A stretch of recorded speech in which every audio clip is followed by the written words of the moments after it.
Jeshi la Polisi mkoa wa Kaskazini Pemba linawashikilia watu 7 kwa tuhuma za mauaji ya kijana aliyefahamika kwa jina la Hamadi Othman Mwalimu mwenye umri wa miaka 35, mkazi wa kijiji cha Jojo, shehia ya Kinyikani, wilaya ya Wete, mkoa wa Kaskazini Pemba, kwa madai ya kumshika bega Makame Abdalla Suleiman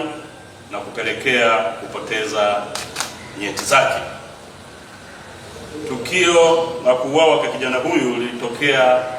Aprili 10 mwaka huu wa 2026 majira ya saa 1 usiku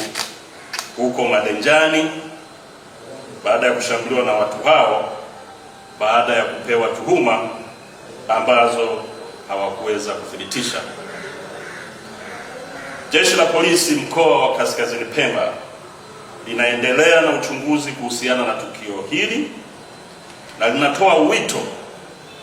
kwa wananchi kuacha tabia ya kuzushia watu uongo na kusababisha taharuki, pia kuacha kujichukulia sheria mkononi, bali watumie vituo vya polisi